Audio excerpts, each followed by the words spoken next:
Hello and welcome. We are live for our preview for the upcoming game at the Hawthorns against West Bromwich Albion. So to blah, blah, blah, blah. Remember I messed it up again, haven't I? Oh, always the same. Always the same. Smash that like button and subscribe if you haven't already. And let's get into it. All right, let's do this.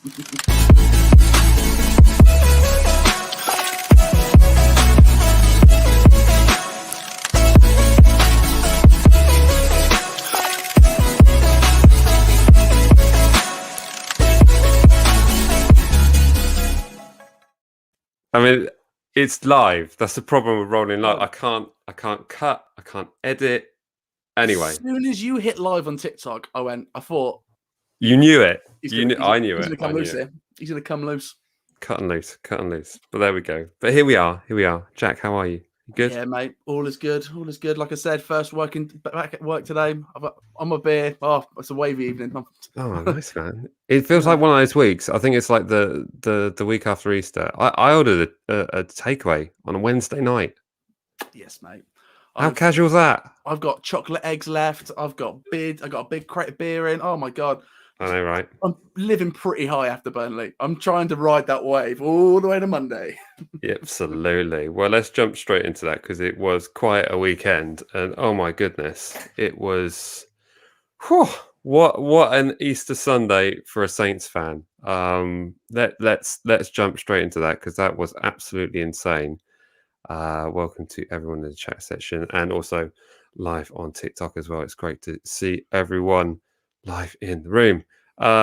So, Jack, apart from the 3 amazing goals, because they were all brilliant goals from Southampton, yeah, there was the first 30 minutes.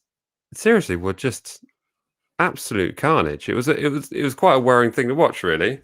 Mm-hmm. It was such a nerve-wracking 30 minutes. I don't know what was more nerve-wracking, the first 30 minutes when we conceded to, or the last 10 when Salasu came on. Can't decide where I was more tense.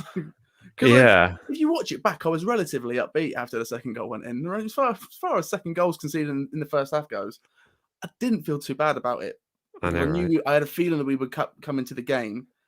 It just seems that we can't kick off and just go straight away. It takes us forever to come alert. Again, that you can sort of maybe put that down to, still some fresh players coming back. But the players who weren't alert were, I would say more Vestergaard and Bednar looked a bit off the mark for me. I know, right? They were playing high and not getting back enough. But it was a poor communication, wasn't it? Yeah, terrible communication. But then it seemed as soon as they started playing, oh, hello. As soon as they started playing, suddenly that line worked. There's a bit of me looking a bit stupid on the reactions where I'm like, why is Vestergaard so high? And then we literally scored from that run of play. So I was like, so it's a weird contradiction in your head where you're like, I've just seen us concede twice because he's out of position, this far out of position. Yeah, and then I know exactly what you mean. Yeah, and then it works. Yeah. You're like, oh, this is a real thinker. Like, I don't know whether to just be quiet during our game now, just to see how it all plays out. But I totally agree with your comment when you said, "Why is Vestergaard that high?" And it was just like it because it's the classic super risky high press football that we seem to play, and we were just watching that, and I was thinking exactly the same as you. Like the second we lose this ball, we're in big trouble, and they just caught us countless times, and yeah, to do that whilst you're 2-0 down was ballsy to say the least. But there were plenty of comments of people saying, "Oh, Burnley come here to play Brexit football," but they were lively and they caught us off guard, and they deservedly 2-0 up. Somehow every team in the league has learned. Okay, we don't understand how to press every week, but we understand how to press when Southampton come to town because they've all gone, oh, look, that's how they do it. We'll do that, and it's been working, and it works, and it's just a little bit embarrassing that we can't defend the thing that we're trying to do. Yeah, no, but I feel hopefully in this next game. I keep saying it, clean sheet. I just want to see clean sheets. Might be a bit of a boring prediction this week because of clean sheets, but yeah, that's what I want to do. No, absolutely. Well, let's put the Burnley game to the bed. I mean, the one thing I will finally say on that was the goals that we scored were fantastic. I mean, they Or were all outside of the box apart from one, which was a volley. an open play. Yeah. That's something else that we didn't take. We didn't really think about on the weekends. Like I was like, we got to the end of the game. I was like, none of these were a wall pass free kick. None of these were a corner. They were all wicked goals from open play, and that is what we have been missing. Hmm. So to see it, it's just like, oh, thank the Lord that this is Yeah. happening. And Yeah. it's a shame that it wasn't a few more. I'm so gutted that Shea missed that chance at the end there. Right at the end of the game when it happened, when I watched the replays, I was like, oh, if he had scored that, Danny would be in a bit of trouble. Not, do you know what I mean? Not properly, but like the next game when you because when we were doing the team sheet, we were like, you can't drop Shea. He's been so good. Mm. And for him to come on and to score, it would have been like, oh yeah, see, we've got two of them. We've got two of them now. Yeah, yeah, But, absolutely. It was a bad miss, but it was. I've got confidence that it's not gonna rock him at all. I think he's on form right now. But the other thing I will say is that the fact that had it not been for Nick Pope in goal for Burnley, Yeah, could have been 5 or 6, really. Yeah, I was looking for when we'll talk about the old news from today. I was on The Athletic. I was looking for like the most update, and then the last tweet from that game that I saw was, "Oh, feel bad for Nick Pope." It's like, yeah, he was on fine form that day. Yeah, yeah, no, and I think in all fairness, I think Burnley are going to be absolutely fine. They've been playing decent football. And I've got absolute confidence that they're going to be absolutely fine, and we will be seeing them next season. Right then, someone's noticed your green screen already.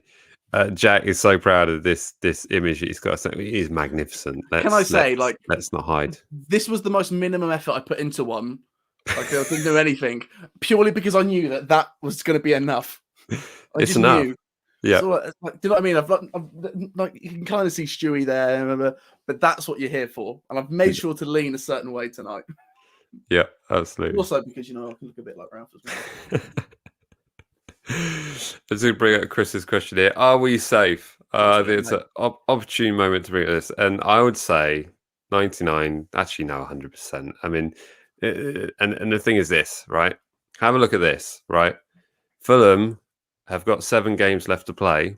They have to win 4 of them for us to be even in the conversation. So, under that standing, as far as I can see it, job's good. Yeah. Yeah, absolutely. I think that graphic. The best thing about that graphic is it's cut off Sheffield United because it's like, there's no point talking about that bit. So it's just these spots here to talk about. I hadn't even noticed I did that. Sorry, that's my bad. Sorry. So as great as West Brom were at the weekend, and I'm sure we'll talk about that in a minute. I don't see them clawing their way out of that. Mm-hmm. And I think this fight between Fulham and Newcastle is so interesting. Like, I think it's kind of making up for the top of the league. The fact that that's running away, it's like, this is really interesting because Fulham are on such a good push, and Scott Parker, I think everybody likes Scott Parker. Mm-hmm. I think we all like him. He's doing a great job. And he's doing a great job. And we are to see Fulham. And no one likes Steve Bruce, and no one likes Mike Ashley. And so you think they're going to get pulled? It's going to be really tight. It is. I do. I love listening to all these like Newcastle conspiracies about them. Like him purposely putting them down so they can sell to the Audis in the Championship because the Championship will allow it more than the Premier League. It's so I love putting on the tinfoil hat for Newcastle fans, but like it's good fun. It's good fun, but I see them slipping down there. Yes, it's gonna get interesting. But looking at the clubs around it, if I'm honest, I only see it Newcastle and Fulham. I honestly, considering the football that Brighton's playing, what Burnley's playing, the fact that no one's even mentioned Wolves should tell you something as well. So I really just see it's between Newcastle and Fulham. So there we go. Absolutely. Right then, let's get cracking straight on to the West Brom game. West Brom had just come off quite we can call it a shock victory at Stamford Bridge. Of course. I'm not sure if anyone else watched it. I know me and Jack watched it because it was brilliant. And I actually texted you and said what they should do for teams in the top 6 who are playing teams in the bottom 3, they should remove a player from the top 6 because it makes it way more interesting to watch. It was lively game, certainly for the neutral anyway. I'm not so sure for the Chelsea supporters, but it's kind of the perfect game to watch after our game. Mm-hmm. You know what I mean? Because I was like, our game was a good game for the neutral, but it was stressful for us because of what it was. I was like, now I just want to watch a really good game of football, like a fun game of football without having any pressure. And I was like, oh, this is great fun. Mm-hmm. I mean, it was a good fun game of football. I thought Chelsea, although were terrible, had moments that, if there's anybody who can understand that when one thing goes wrong, it all goes wrong, it's us. Yeah, absolutely. I look at that game and I'm like, I'm not more scared of West Brom after it, nor do I think any worse of Chelsea. I'm just like, yeah, those days happen, don't they? Sucks. Yeah, I was straight on that sucks. a Chelsea fans TikTok account, and he was ranting about something. He obviously wasn't happy with the result that Chelsea had just had, and I simply said, "Red card and concede heavily equals relatable # Saints FC." So, which was that is the truth. I mean, that is how I felt watching it. I was like, they don't know pain, but this is what it's a bit. This is a bit of it. Mm-hmm. Mm-hmm. They've dipped their toe into the pain pool, and it was good to watch. But wasn't it weird in a way though? You see another manager who perhaps has a similar style of play to what Ralph tries to do, and is not really a similar style of play, but is just stubborn in his ways. Yeah, and just like, no, I'm not changing the way I'm playing football. I don't care if I've lost a man. I'm still going to play this system. And it's just they were trying to play it out from the back, and it's just like, why are they doing that? Like, don't do that. It was I did get this feeling of this is what it must be like for non-Southampton fans to watch Ralph sometimes. Like, this must be what it's like, because I'm watching what are you doing? I'm watching them run these same plays. I'm like, I know why they're doing it. Yeah. And I understand, but they should really stop doing that. And this is, to be fair, it's exactly what I think when it happens to us. I think, why are we doing this? And then I know why, but why? Yeah, absolutely. But we looked even shakier when we went to 5 at the weekend, so that plan B doesn't look great. Yeah, right. That was a sketchy moment when he brought on Salasu. That completely messed us up. It was, I made comment of it in the live stream during the game. It's like, why is he bringing off Armstrong? And you rightly said, we've got plenty of wingers on the pitch, let's firm up at the back. But what a mess that was, just to invite Burnley on. The Kings are parking a bus and we try and park the bus against them. That was like, no. I think what happened was Ralph was like, well, they pressed really well against us in the first half. So if I park the bus against them, no, it's not how it works. Not how it works. But mad stuff. Yeah, but yeah, looking at the Chelsea West Brom game, it doesn't faze me anymore. Are you worried about anything in particular from West Brom? Is there anything that's standing out for you that go, Just the Sam Allardyce feistiness, really. Right. I'm worried about that. That's what I'm worried about.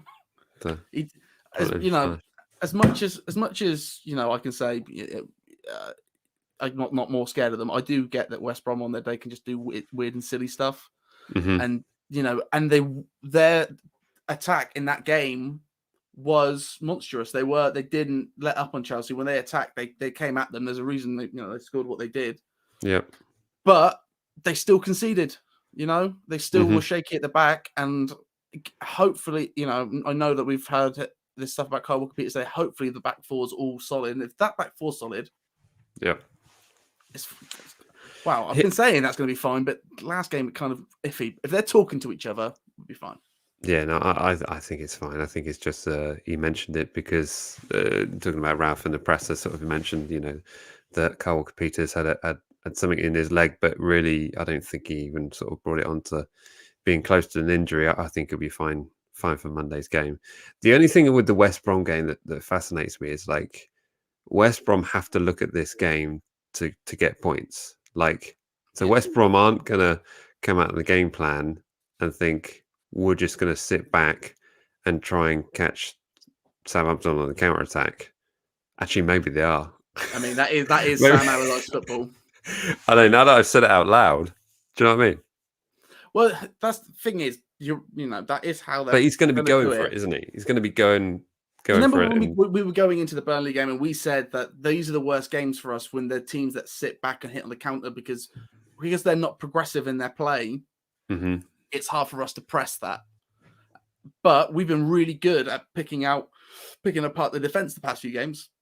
Since the last game, it was great. Much better. The fact that they were all from open play, it was like, that was picking. That was a picking of the defense. That Danny Ings' assist to Armstrong was so good. It's like, that's it. That's what we've been missing. He hasn't been doing that for weeks. For that little bit of magic, and then his goal obviously was just great. It was just, that's definitely going to be, there's a reason we were first on Match of the Day, Because we came back from 2 goals down. No, because they want to talk about Danny Ings going to Man City. It was literally the first thing they spoke about. But they also did it in the Spurs game as well. They took back Harry Kane going on to a big club. Yeah, but guys, we won 3-2 from 2 down. Let's talk about the football first. Yeah, no, I know what you mean. But yeah, but Armstrong and Ward-Prowse had an amazing game. Oh, they were so good. So was Redmond. Good. Yeah, and then Theo was fine. We'll get on to that. And just to fill in, there's a question here. Have we heard about this our sponsorship deal? In tonight's show, we're going to be going through the preview for the West Brom game. We're going to jump on to the predicted 11, which we did something with TikTok on that, so I'll get into that shortly. Then a score predictions, and then we'll go on to the 2 subjects of Theo Walcott, permanent deal in the summer, maybe, and also this humongous news. It's not that big, but the biggest ever shirt sponsorship deal for Southampton with the current sponsorship, sportsbet.io. So we'll be getting on to that shortly. 17 minutes in, and we're telling you what we're doing. I know. Yeah, I'm literally introducing the show 17 minutes in. Yep. Like and subscribe. Right, let's jump straight into the team selection. Now, lots of people have been talking about this in the sense that will we be resting players for the FA Cup semi-final?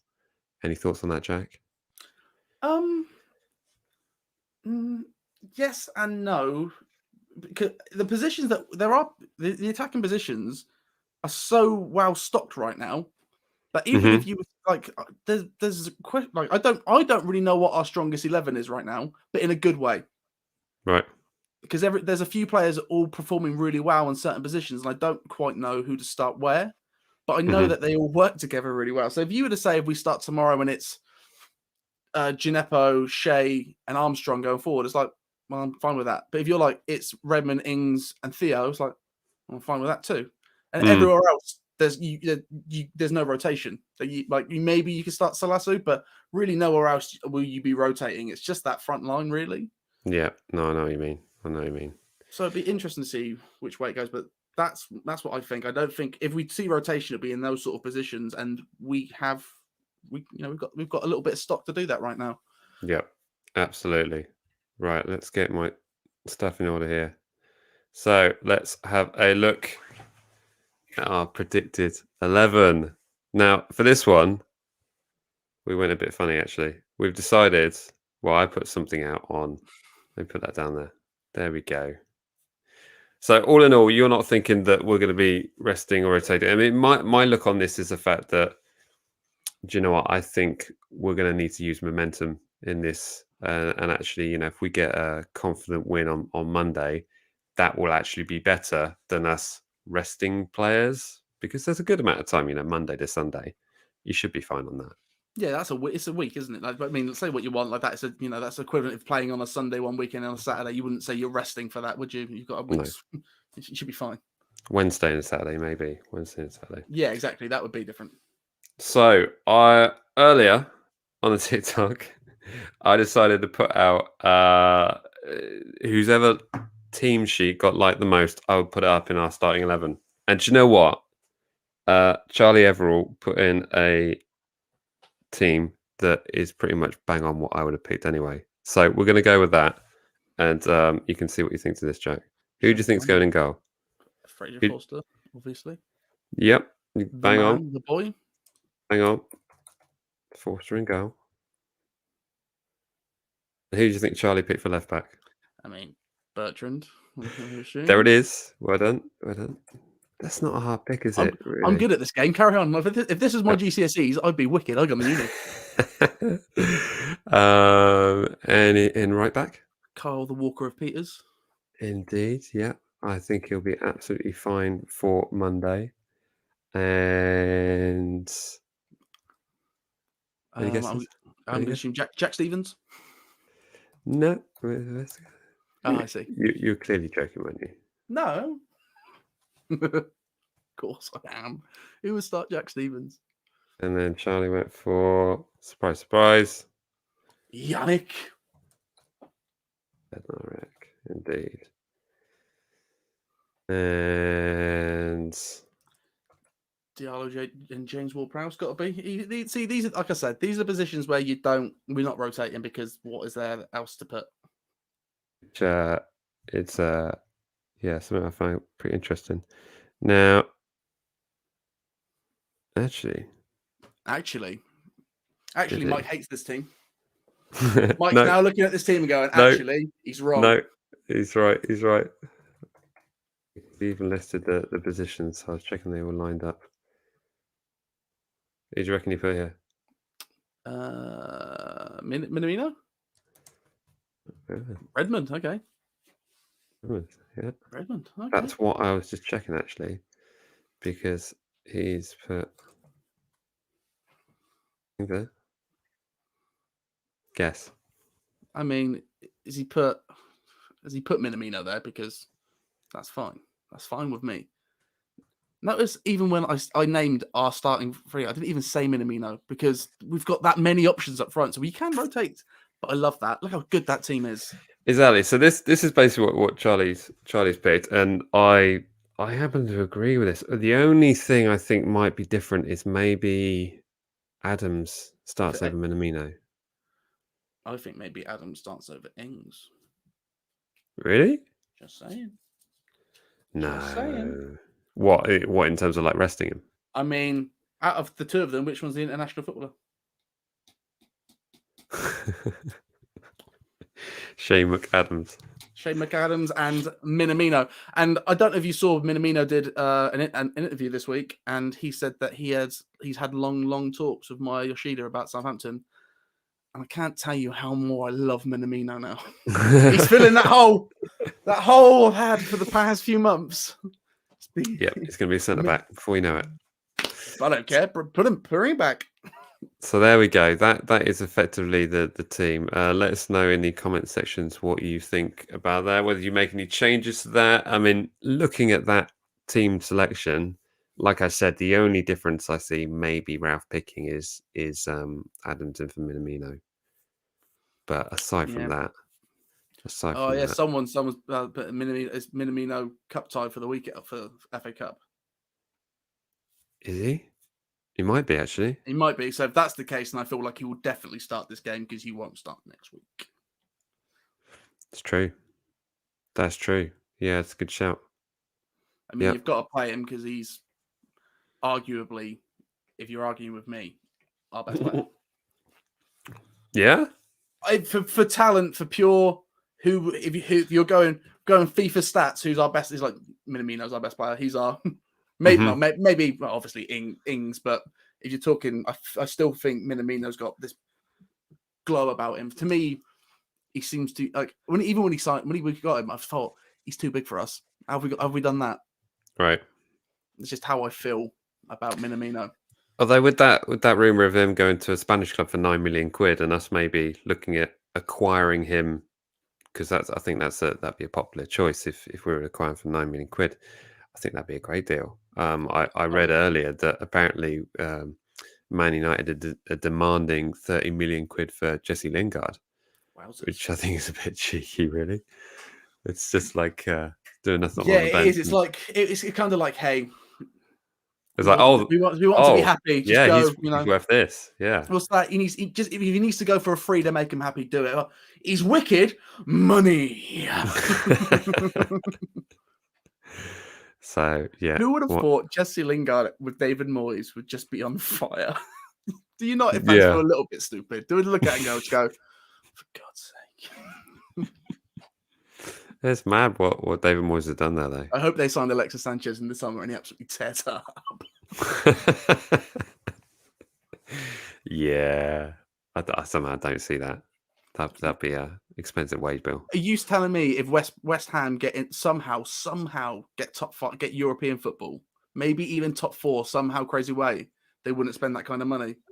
I think they would. Maybe. They didn't have to pay for their stadium, did they? So let's not go there. Let's not go there. So yeah, I think I think we're generally happy with this. I think our bench is going to be pretty strong. Of course, we're going to have Gineppo available from the bench. This also means that Theo's going to be available on the bench. So it's going to give us plenty, and Shea Adams as well. So it's going to be a similar strength bench to what it was against Burnley. But it feels so good to have a bit of depth. I just wish there was that incy bit more. Mm-hmm. But from the sound of how Ralph's talking, when he says it's going to be a hot summer and it's going to be a more balanced squad, and then with the Delio, I'm like, oh my goodness, what's going to happen this summer? Yeah, absolutely. So there we go. Right, so there is our predicted 11 for Monday's game, and big thanks to Charlie Everall. Everyone go and check him out on TikTok for that team today. Good stuff. Right then, any other? Oh, let's move on. This is so slick today. I'm sorry, everyone. It's because I had, I mean, before we go too far, we should probably get score predictions in the comments. So That's what I'm. Yeah, thanks, Jack. Nailed it. I'm so good at this. Straight in with it. So let us know. I'm going to put it on the TikTok as well. So let us know your score predictions in the comment section. Everyone in the chat section here, stick in your score predictions as well, whilst me and Jack jump on to ours. So it's your turn to go first, because I think I went first last time, didn't I? Yes, you did. I did. My score prediction, I think, is the same as almost everyone I got on Instagram, and that's 2-0 Southampton. Really? Yeah, okay. I got it. You know what? I put up that post quite late last night because I was watching NXT Takeover. It's WrestleMania weekend, baby. You got to be all about it. And I was like, I put it up, and I was amazed by I was like, oh, I've got replies already. This will be good between the breaks. And yeah, as soon as they all started coming in 2-0, I was like, yeah, I'm feeling it. 2-0 Southampton. Nice. That's what I want. Okay. I don't know who I want to score though. You don't have any goal scorers? No? Ings and Theo. Ings and Theo, even though Theo's not even on our starting 11. No, I think he'll come off the bench and score. Yeah. Okay. I like that. So you were up late watching NXT. Did you see Nita playing guitar?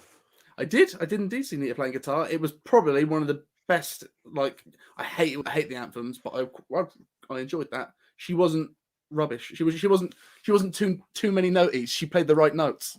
Mm-hmm. She didn't have too many. I like that. For those who may not know, I did some work with Nita. Excellent. This guy. Great gal. Hogan once told me I had wrestlers' forearms. So we've all got mania stories, bro. We've all got mania stories. Look at us dropping names. Right. So you're going 2-0, and I'm guessing by your comments that everyone in the Instagram thought 2-0 as well. People gave me variations, but the vast majority they were all two goal difference. It's all 2-0 or 3-1 actually. Though it's all kicked off. So yeah, I got Will Rose 3-1, Phelan G 3-0, Charlie Evans 3-1. People came in thick and heavy, boy. If I can get it up.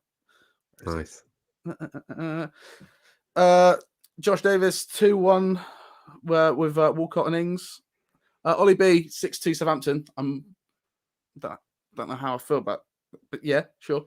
Nicholas Shane 2-0. Charlie's SE 3-1. Alex 3-1. Liam 1-0. And Alex 2-0. Everyone's up for it. Everyone feels good. Yep. Sounds good. Right. What am I going to go for? Do you know what? I'm going to go for a clean sheet. I agree with you. And I think if we're as lively as we were between minutes 30. Oh my God, here it comes, guys. Between minutes 30 and minutes 79, we were on fire on Sunday. Absolutely peppering the goal. And if it wasn't for Nick Pope, we would have scored a cricket score. Maybe not that much, but I'm so excited to hear how big this score's going to be. 3-0. Oh, I thought he was going to say 4, but I'll take 3.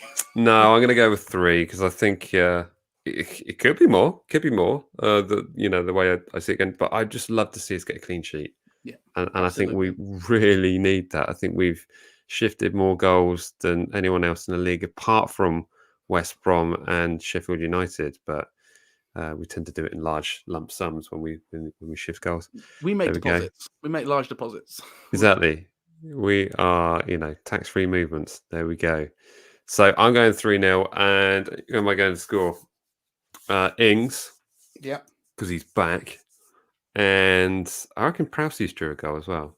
So I'm going to go Ings, From a corner. Yeah.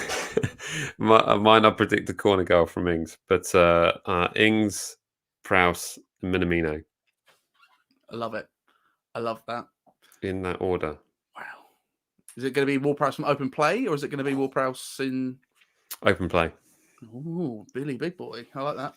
Yeah. I do find it weird how literally the weekend after I said he's going to score from a corner soon, he started trying it. Does he watch? Absolutely. Right, let's go through some of these score predictions here in the chat section. Kieran Year is going 5-2 to Saints. Armstrong masterclass. Oh, that'd be nice. Joe Leach is going 2-0 Saints. Solid performance from Taki and Ings. Steve Barron's going for 2-1 Saints. Oliver Smith's with you, Jack. He's going for 2-0 Saints, Ings and Prowsey. Chris Hodges 2-1 Saints. James Bowen's going for a 4-0 Ings, Brace, Minamino, and Ward-Prowse. Like that. I feel like if we had a big scoring game like that, if everyone was on fire, imagine what it's going to be like going into that semi-final. Yeah.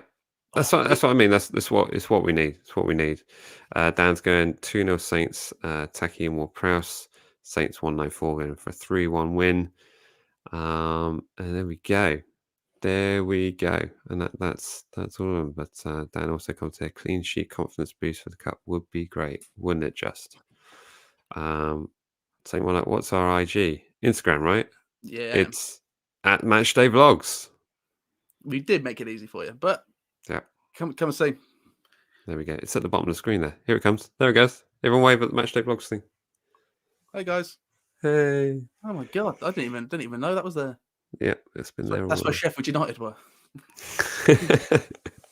Stuck on the bottom there. Right. So there we go. That pretty much concludes our score prediction. Well, it does conclude our score predictions. But any final thoughts on West Brom before we move on to the other topics that we have listed ready to go? So many things to talk about. I know. Yeah, I think we've said all we can say for it. It's just good to have squad depth. It's good. Coming off of a win, similar sort of opponents, so they're fighting for relegation. They got something to fight against. So I think they might come undone when they try to come at us, when they get a bit desperate. So I'm excited for it.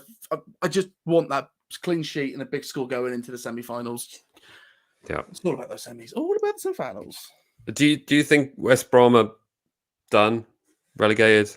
Yeah. Is it over? I think if we're talking about that battle between Brighton and Newcastle, let's bring it up. So I don't yeah. You look at them and you think, right, they got a job to get to where Fulham are, and Fulham are already on the fight. Yeah. So that means they've got even more of a job to get to where Newcastle are. So it's just, I think the bottom two are decided, and it is just a matter of that Fulham Newcastle, and they play each other on the last day of the season, don't they? Yeah. Oh my god, that's going to be fun. Yeah. I hope it's not decided until last day, because that will be brilliant. Yeah, that'll be the one to watch. For sure, it'll be mega. Joe, we probably won't stream our game. We'll just stream that one. It'll be much more fun to watch. I hope it's not. I hope it's not on the same day. I mean, that would be a. Yeah, that is the fun. When you're at St Mary's last game of the season and you just got your phone on because they're all just going alert, and you walk outside because you got no reception inside, and then your phone just goes nuts of all these scores. You're like, oh my god, look what happened! It's all gone crazy. But no, I agree with you. I think there's way too much to do. I mean, Newcastle have got to drop all the points. It's entirely possible that they might not pick up another point until that final game of the season. Their run is tough, but then again, I didn't think they'd pick up points in the week. But they got that draw, didn't they? But even for that to happen, it's almost like, well, West Brom have got 8 more games left to play, and they have to win 8 of them, really, don't they? Yeah, It's pretty crazy. It's a hard life, but it's just what makes the league so blooming interesting. It does indeed. So there we go. That was our preview of the West Brom game. Right, so moving on. Look at that changing background. Yeah, we'll change the scenery, everyone. See, this is the way we're going to do it. Is we're going to have other topics on the previews that then we can clip up and put on other episodes. So you are invited to this live streaming of the 2 other questions. So welcome, everyone. So it's great to have you. So big news that broke yesterday or the day before. I think it was yesterday, wasn't it? Exciting. Theo. Exciting, man. Interestingly, after the Burnley game, where let's face it, during that game there were moments where perhaps we would want to see a slightly better performance from Walcott, but I'm feeling pretty positive about this. I mean, initially when Walcott came to Southampton, the biggest issue was it's why he went to Everton in the first place was wages. There was no way that we were going to be able to afford 175 grand a week on Theo Walcott. So ultimately he went to Everton, and now he's on loan here, and we are basically paying half of those weekly wages, which brings him just above what Danny Ings is earning, which seems a little bit crazy. So it would appear that perhaps some discussion has been had that he's prepared to take a wage cut. I would suggest that's the case. And he just wants to finish his career at Southampton where it all started. So it's all a bit romantic. But I think there's value in this. I think that Theo definitely offers us something that is that extra level of class that we need, really. And for all the mistakes that he made on Sunday, and for all the things that he made us pull our hair out about, he was decent. He was very decent, and I think he adds an extra bit of pace. Despite, was he 32, 33 now? Mm-hmm. So, yeah, exactly. He must be 32 because he was. I think he's. I think remember. this is a good deal. I remember 3-0 Walcott coming out like 2 years ago. So yeah, it must be. Yeah. Yeah. I agree. I would probably say it's the more romantic side of me that's happy about him coming back, because I remember, when he was here the first run, he was so good for us. My uncle came this close to naming my cousin Theo. I remember it being discussed and argued. No, you can't name him after a footballer. And then he left, and it was like, no. So that I've got such vivid memories of his last run here, and now when he's come back, I feel like he's played better for us than he did when he was at Everton. The performances I saw at Everton, I've seen him play better for us. So I'm like, great, okay, so we've got so that's positive. And it's like, okay, but what about the injuries? Now the amazing thing is that this injury he's had is his hamstring. It's the first time he's ever injured his hamstring, and I find that unbelievable that this is the first time Theo Walcott has ever injured his hamstring. Agree. For the sort of player he is. And when you think about it, his injuries have been these big knee injuries and these big lengthy, the big ones. What we're seeing, what Smallbone's going through right now.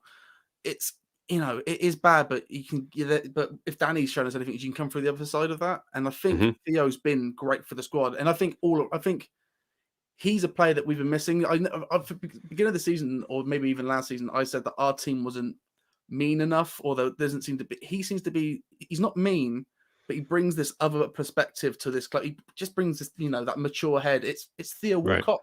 Younger players in England look up to Theo Walcott, no matter if he lived up to his potential or not. Everyone likes Theo. I just love having him back. So whether he could be here and be the Steve Davis club captain, Brady plays a game, but he's at training and he's doing his role. I'd even have him as that if it's on a free and his wages aren't that ridiculous. But I think you're right. I I think he loves being here. I love watching his interviews with him now when he's just talking about the club and waxing lyrical. I'm really excited for him to play in the FA Cup with us, like in the semi-final, because that's he's won those. He's won loads of them with Arsenal. So I'm excited to get him in that position. I would love to see Southampton win. Imagine like an FA Cup with Theo. That's such a good story. There's so much like that romantic side. We don't get a lot of romanticism at Southampton, really, do we? No. It is an old player coming back. That's about as good as it gets. Yeah. But if we could end this season like that, it'd be like, oh my god, like this is the best thing. Yeah, Danny, imagine like winning an FA Cup with Danny Ings, Southampton boy, Ward-Prowse from the academy, Theo Walcott back. It's like this is the dream. Percy. Yeah, it's the dream. So I'm thinking ridiculously big, but I'm allowed to. So.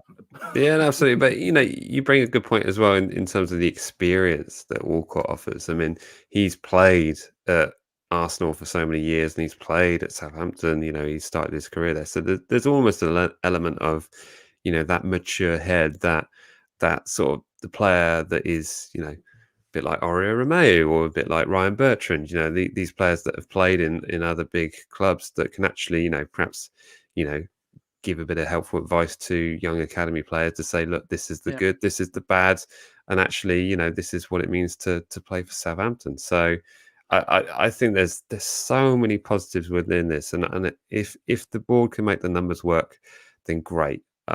Because love him or hate him, he definitely offers us an option. And I think looking through some of these comments, there's a few mixed feelings around that, but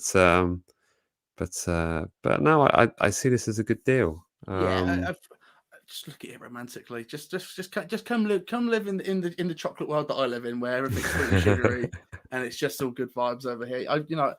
Until he's absolutely ridiculous, like awful, and then we can start talking. But let's be honest, like he still got the assist on the weekend. It was a great assist. Yeah. The problem is it was so tainted from that one awful thing that he did, because it was terrible. Let's be fair. Was it 3-on-1 defender or something? And he messed it up. Yeah. But at the same time, have United scored? No, they've not. Somehow they've not scored. So at the same time, it's like, okay, but it was also his first game back, so I'm going to give him leeway regardless. Mm-hmm. He was in better positions again. Like he wasn't that bad. For the first game back, we won. He got an assist. Great, let's go from there. And I'm just excited to see him. Excited that it's on a permanent, because there's nothing worse than if we get to the end of the season and it all works out and it is fun with him, and then he has to go back. Mm-hmm. Yeah, there's nothing more heartbreaking. There's nothing more heartbreaking than that.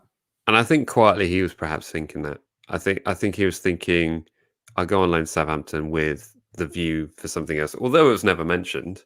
But I just think that for the last, actually ever since he's been at Everton, I've never really seen him flourish. Do you know what I mean? He's never really sort of played within their squad as a kind of a star. It's not really worked out. It worked. Even when it happened, I remember being annoyed then that he didn't come to Southampton, because I was like, why has he gone to Everton and not? This seems like the move. Why would he do that? And then when he went to Everton, he scored. I remember him scoring a few times and being like, oh, Theo's still looking good, but he just still looked like a continuation of the Theo from Arsenal. Right. Whereas here, it's a different. He's a different player. He almost looks more ruthless, doesn't he? He does, and I'm not saying he didn't, but it looks like he really cares.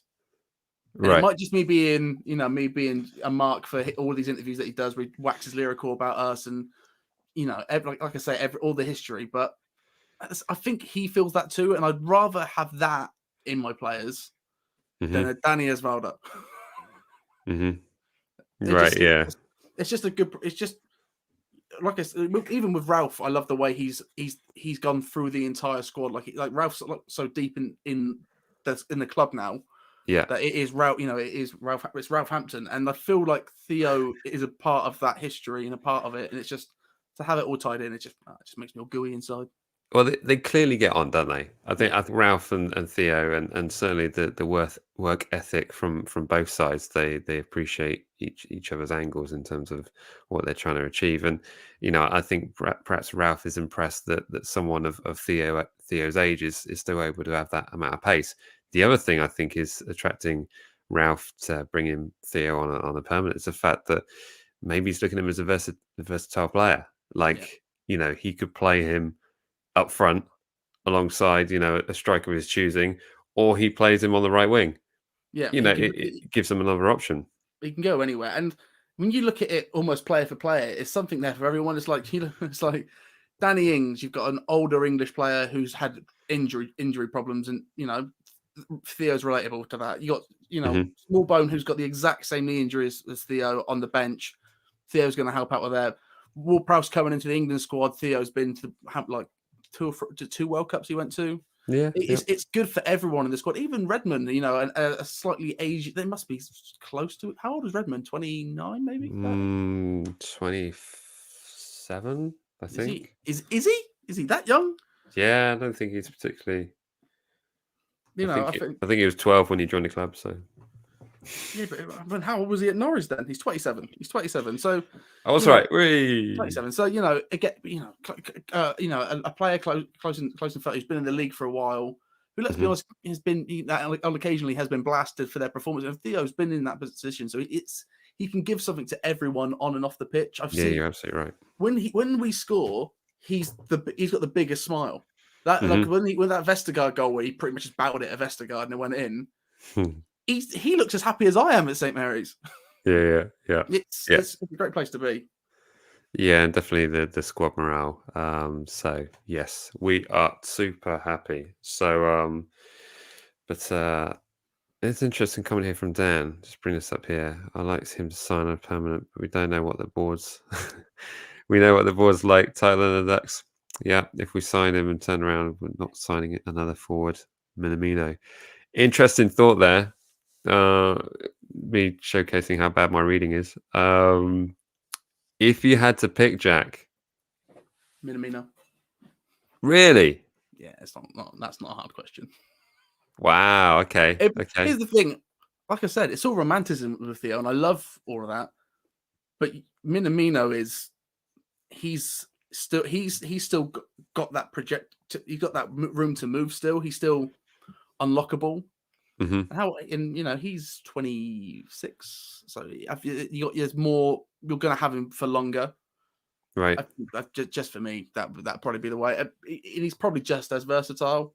But with the next thing that we'll talk about, the next bit of news that's come out, I feel like that's not too much of a problem. I feel like people might be surprised this summer. Yeah, that's a good thought. That's a very good thought.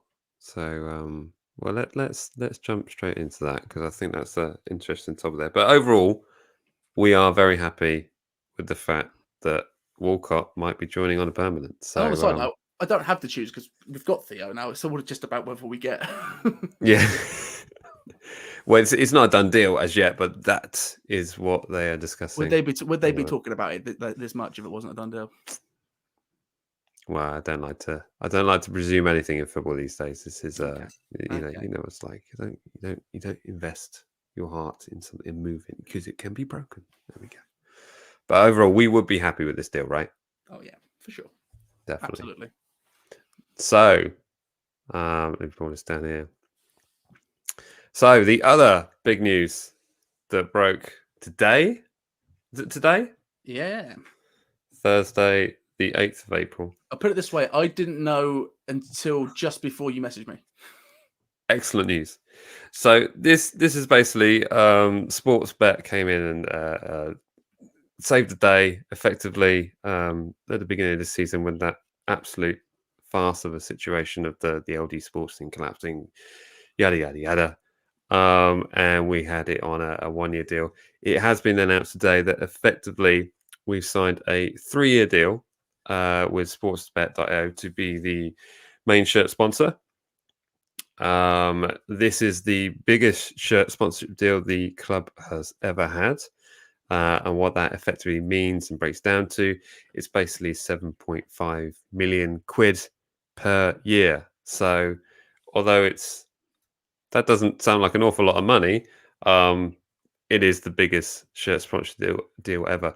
There has been a reluctance for the club to have a betting sponsor, which many have their opinions on. If I'm honest, I'm not that fussed, but I can see how it doesn't look particularly great.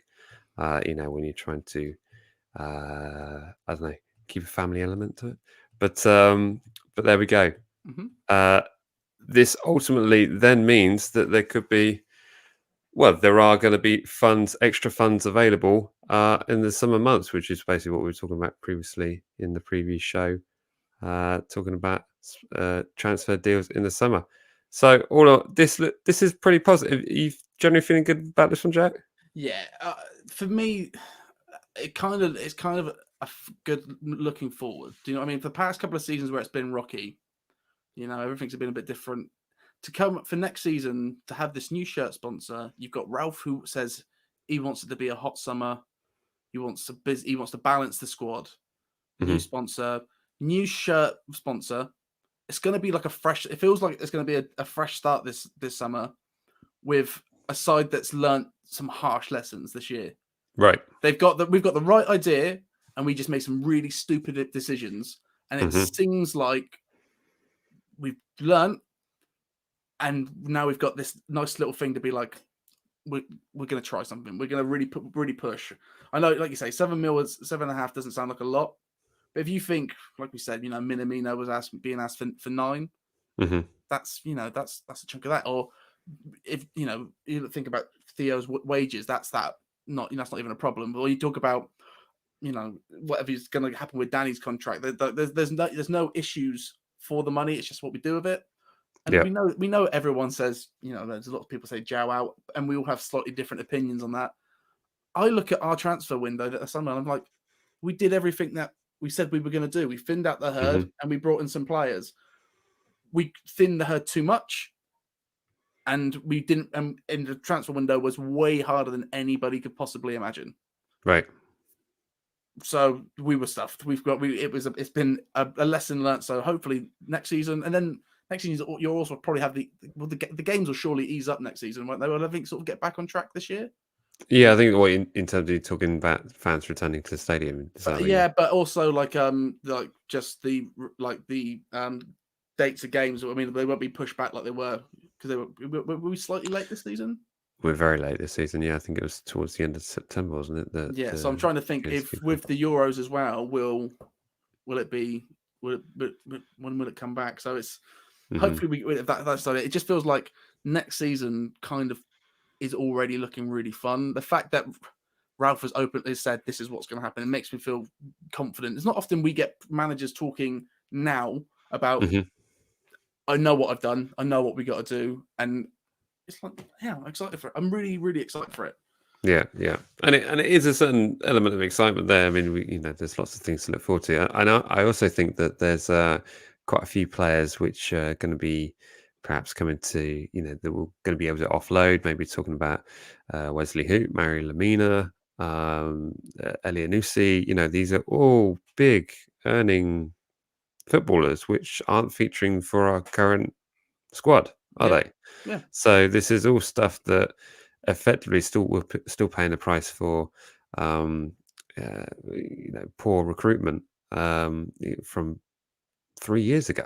So and it all feels like this might be sort of the turning of it. The funds, the 7.5 million a year, are also going to be looking at bolstering the wage opportunities for the players that we've already got. So maybe that gives an option for, Vestergaard comes to mind.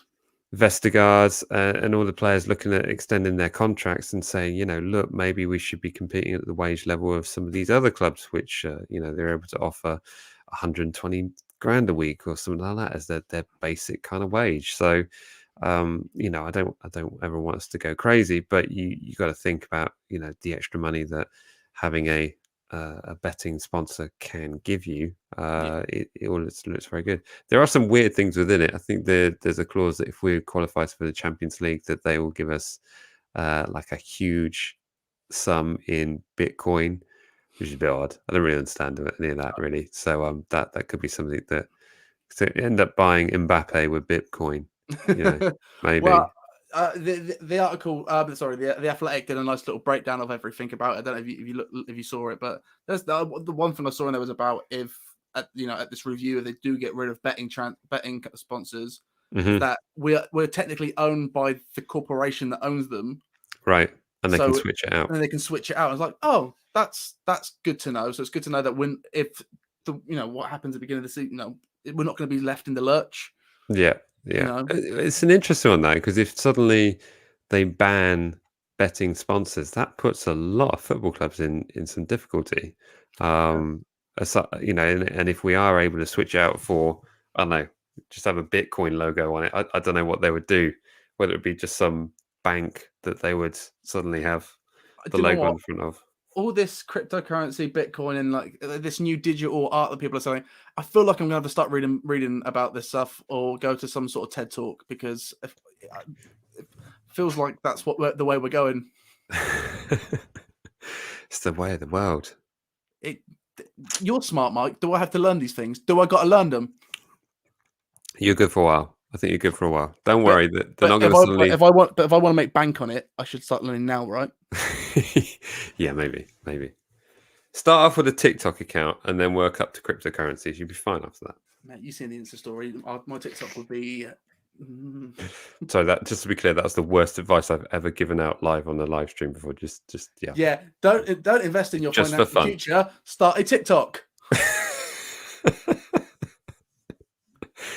This part of the show was starting quite seriously, but there we go.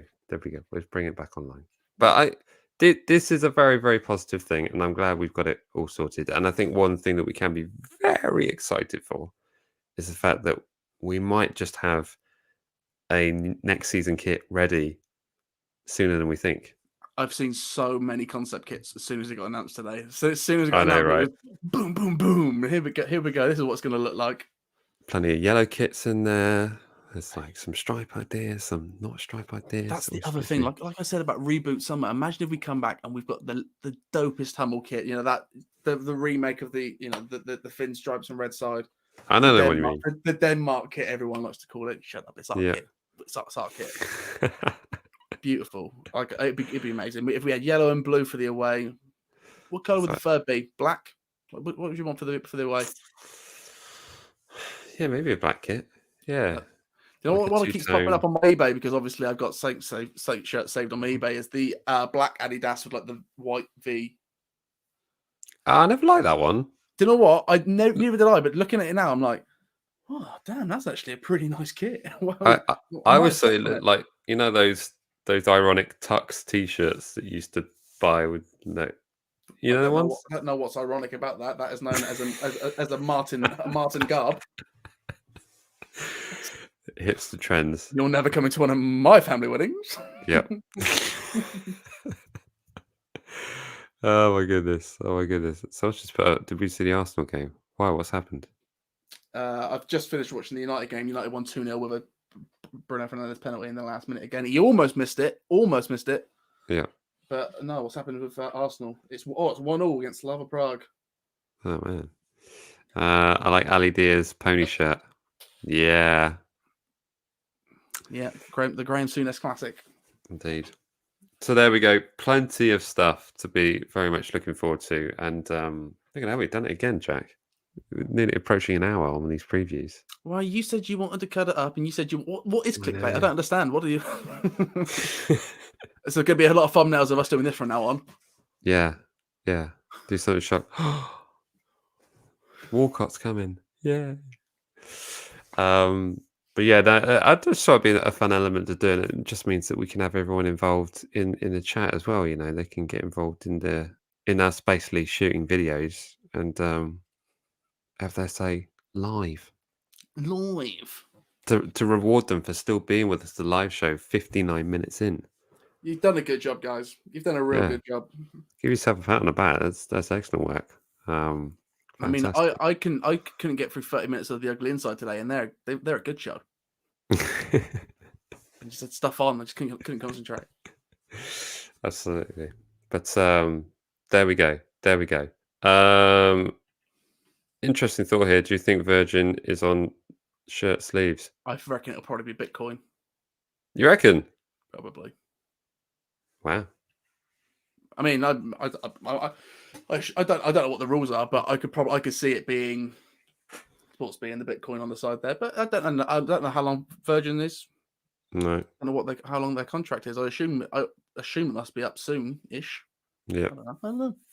As long as it's not Angry Birds or Tinder, like that's stupid. Get that app off of your shoulder. Yeah, no, it's a good shout. No, I think it'd be interesting to see who goes on that. I think you might be right in terms of having something associated with sportsbet.io.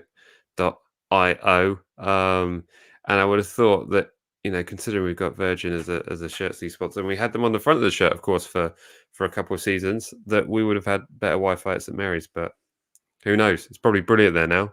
Do you know when Richard Branson put up that really baked picture of him at St Mary's, like staring out over the pitch, and you're like, "What's happening?" And then he was just there. He was just there doing a Virgin, probably using one of the conference halls, having some bad curry back there. Absolutely. Cool. Right. Well, that pretty much ties up what we've discussed on the sportsbet.io. It's difficult to say. Can I just say sportsbet? Can I just do that? Sportsbet deal. So there we go. But all in all, we are very, very happy. Oh yeah. So let's bring up a few questions because everyone's still here. Let's have a chat with the chat session. See what everyone's saying. Do you guys like Hummel? Yes. Easy question. Thank you very much. I wish the Everton kit was more. I wish they had a more exciting team than Everton to make this season in our league. Well, are they going to have them next season? Because for an Everton kit, it's a really nice kit. It's just Everton kits are just blue. I wish it was a bit more. I wish there was a team. So who else has anybody else got it in the league? What, Hummel? Yeah. No, I don't think so. I think there's maybe a couple of championship sides that've got it. Anyway, anytime I see it, I think it looks nice. It's just like I say, I wish it was a bit more of an exciting kit than Everton. If it was like maybe I don't know, like a Wolves or an Aston Villa, you'd probably get something because there's more colour on it. Yeah. But I'm excited for us. Absolutely. Has Jack bought the new Hummel retro kits on the club shop? I missed out on the Admiral Draper Tools kit I wanted. I've got a couple of them. I'm trying to stay away from the retro stuff from the club shop. I'm trying to just search eBay and get the cool ones, get the legit ones. Because if anyone sees a Shearer top, let me know. A Shearer? You want a Shearer top? You want to go that far back, eh? Well, that Tim Flowers, Matt Lettiz, Alan Shearer, Ian Dowie, that era with the Draper Tools. They had it in the club shop. The Admiral remake one. That's the one I want. Still looking for that Dimplex. I feel I've looked. I don't know what. I'm so on the search for this Dimplex shirt, but I've found out all the size and measurements for them, so I know which one I need to get. I can get a large because they were fatter in the 90s. Yeah, they're not as trim as they're cut now. They used to wear parachutes, and that really, really helps me out. Fantastic. Right. Well, I think that pretty much sums up our previous show. Thank you to everyone who's joined us live on TikTok, live on YouTube, and Facebook and Twitter. All of them. Look at that. Good job. Did the people on TikTok see me, or was it just you? They just see me. So they only hear one side of the conversation as well. So that sucks for them. So a raw deal. Let me see who we've got on TikTok at the moment. Southampton lads on TikTok. Go and check them out. They're absolutely brilliant. One of my devices, Siri, just went off. Because you said seriously good. I know. And also, who else should you check out on there? Hassan Hootel. Yeah, Hassan Hootel and Southampton lads. Go and check them out. It's brilliant stuff. And of course, check out MatchDayVlogs. Mainly check out MatchDayVlogs. Yeah, and then they're on my friends list, so you'll be able to find them right there. Rad. Right. I'm going to end this. Yeah, I am. Thanks to everyone who's joined us here during this hour and 4-minute long show.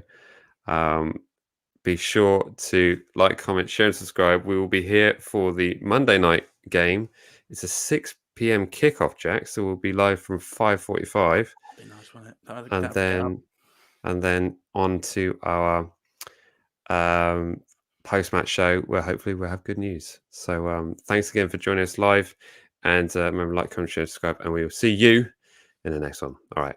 See ya.